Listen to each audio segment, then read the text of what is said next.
Isa sa pinakapopular na mobile application ngayon sa buong mundo, lalo na sa mga teenagers, ang TikTok, kung saan ka makakapag-post ng maiikling videos. Ang videos na ito ay may iba't ibang kategorya, kabilang na ang pag-lip-sync, comedy, tips and tricks, kaalaman, tutorials, mga viral challenges, at marami pang iba. Ngayon ay pag-uusapan natin ang tagumpay ng mobile application na TikTok at ang pagyaman ng founder nito. Ngunit bago tayo magpatuloy, ay siguraduhin nakapag-subscribe ka na at i-click mo na rin ang notification bell dahil marami pa tayong tutuklasing mga kwentong puno ng kaalaman sa channel na ito. Ang TikTok ay produkto ng isang kumpanyang nagmula sa China at medyo bago pa lamang ito sa industriya ng mobile applications.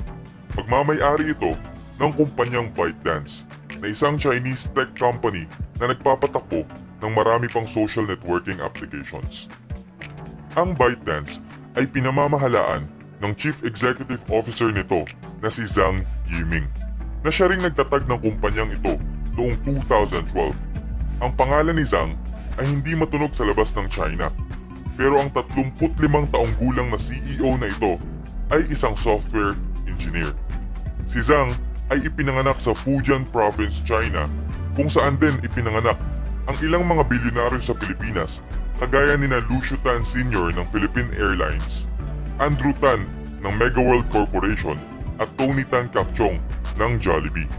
Siya ay nagtapos sa Nankai University noong 2005 kung saan siya unang nag-aral ng microelectronics bago ito lumipat sa kursong software engineering. Ang mga magulang ni Zhang ay mga simpleng government employees sa China. Pinakasalan ni Zhang ang kanyang college sweetheart at sa ngayon ay wala pa silang mga anak. Nang magtapos ng kolehiyo ay nagtrabaho siya at naging isa sa mga unang empleyado ng nagsisimula noon na digital travel booking company na Kooksyun bilang isang software engineer. At makalipas ang isang taon ay humahawak na ito ng 40 hanggang sa 50 katao. Nagtrabaho rin si Zhang sa Microsoft bago niya naitatag ang ByteDance. Magmula noong 2012, ang ByteDance ay lumago at naglabas ng marami pang social networking applications. Noong 2019, inilunsad ng ByteDance ang application na FlipChat na kumakalaban naman sa WeChat at isa pang video messaging app na Duwushan. Kabilang pa sa mga produkto ng ByteDance ang Shigua Video na isa ring video platform kagaya ng YouTube, Hello App, sikat na social media platform sa India, Vigo Video, isang short video platform, Lark na may chat, calendar, creation at cloud storage na nagagamit pa lamang sa Japan at Singapore, at Babe na isa sa nangungunang news at content application sa Indonesia. Ang ByteDance ay nagkakahalaga na ngayon ng $75 billion at siya nang may pinakamalaking halaga na pribadong kumpanya sa buong mundo. Pribadong kumpanya, ibig sabihin ay wala itong stocks na ibinibenta sa publiko sa pamamagitan ng stock exchange ng isang bansa. Noong Setyembre 2016, ang ByteDance ay naglabas ng isang short video app sa China at tinawag itong Douyin. Ang ideya ng paggawa ng short video sa isang mobile application ay hindi na bago sa China, ngunit bumulusok pa rin ng pataas ang katanyagan ng Douyin. Sa loob lamang ng isang taon, nagkaroon ito ng 100 million users at 1 billion views kada araw. Makalipas pa ang isang taon, ang Douyin ay pinalawak at inilunsad sa ilang mga piling bansa noong Setyembre 2017 sa bagong pangalan nitong TikTok. Ang app ay mabilis na pumatok sa mga bansang Thailand, Japan at iba pang bansa sa Asia. Habang pumupukaw ng atensyon ng TikTok, ay mayroon ng tanyag na isa pang short video app noon sa Amerika na Musical.ly. Ito ay nakapokus sa 15 segundo na video ng paglilip-sync. Ang Musical.ly ay ginawa ni Alex Zhu at Louis Yang noong 2014. Nag-ugat ang ideya sa paggawa ng maiikling educational videos, ngunit sinabi ni Zhu na palpak ang ideyang ito. Ang Musical.ly ay naging number 1 sa mga App Store noong summer ng 2015 at hindi na ito umalis sa pwestong ito. Dahil rin sa Musical.ly ay maraming sumikat na bagong henerasyon ng mga artista at influencers. Nang mawala sa industriya ang tanyag na application na Vine noong Oktubre 2016, maraming gumagamit nito, lalo na ang mga sumikat dito ay lumipat na sa Musical.ly upang ipagpatuloy ang kanilang ginagawa. Nobyembre 2017 naman nang binili ng ByteDance ang Musical.ly sa tumataginting na halagang $1 billion. Pinatakbo ng ByteDance ang dalawang short-form video applications na Musical.ly at TikTok bilang dalawang magkahiwalay na platform. Musical.ly sa United States at TikTok naman sa iba't ibang bansa sa buong mundo.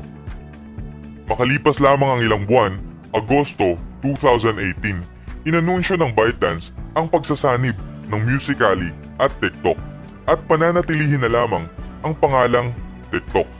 Automatiko namang nailipat sa TikTok ang lahat ng mga gumagamit ng Musical.ly. Mula noong nagsanib ang dalawang applications, tumaas lamang ang popularidad ng TikTok sa United States noong Setyembre 2019 at naging number 1 free non-gaming application ito sa App Store sa kauna-unahang pagkakataon. Patuloy ang pag-unlad ng TikTok at ngayon ay may tinatayang nasa 400 empleyado sa 5 palapag na office building nito sa Los Angeles, California. Gayunpaman, ang mabilisang pagtaas ng katanyagan ng TikTok sa Amerika ay nagbunga ng mga katanungan kung ang gobyerno ba ng China na kalaban ng Amerika ay may impluensya o paraan para makuha ang impormasyon ng mga tao na nilalagay nila sa TikTok. Noong Pebrero 2019 ay nagmulta ang TikTok ng $5.7 million sa Federal Trade Commission ng Amerika sa kasong pangungulekta ng impormasyon ng mga batang wala pang 13 taong gulang nang walang pahintulot ng kanilang mga magulang.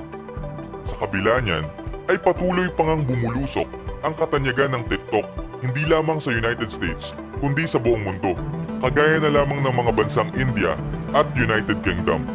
Noong Nobyembre 2019, umabot na sa 1.5 billion ang nag-download nito sa parehong iOS at Android devices at higit na tumataas pa ito sa kasalukuyan. Marami na ring magagaling gumawa ng videos ang naging sobrang sikat dahil lamang sa TikTok. Kagaya na lang ng isang grade 8 student na si Vien Babina.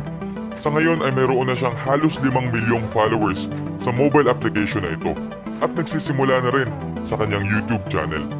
Pinakasumikat ang kanyang cover ng Bagaikan Langit na mayroon ng 8.6 million likes. Para naman sa mga nagtataka kung magkano ba ang kinikita ng mga tao sa TikTok, ang sagot dyan ay wala. Hindi binabayaran ng TikTok itong mga gumagawa ng videos sa application na ito. Pwede lamang kumita ang mga sikat dito kapag sila ay magkakaroon ng sponsor sa mga gagawin nilang videos.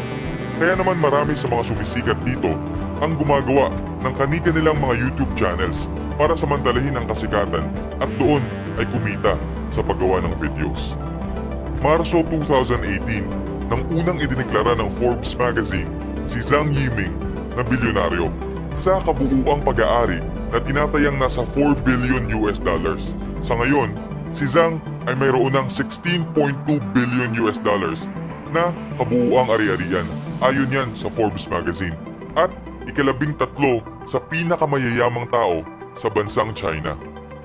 Sinabi naman ni Zhang na ang kanyang tagumpay ay dahil sa kanyang magandang work ethics. Sinabi niya na mula pa noong siya ay isa pa lamang empleyado ay pinag-iigihan niya ang kanyang trabaho.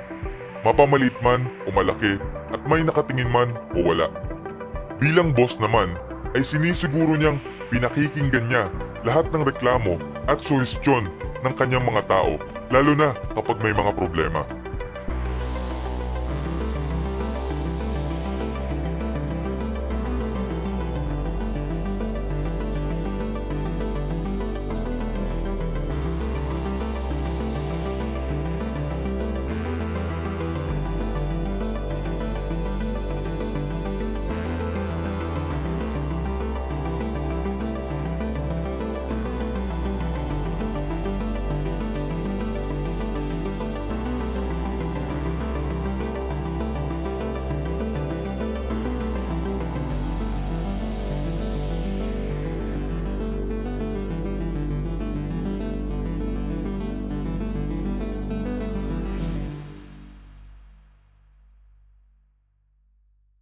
Okay, sweetie, that's fine, but which one would you like?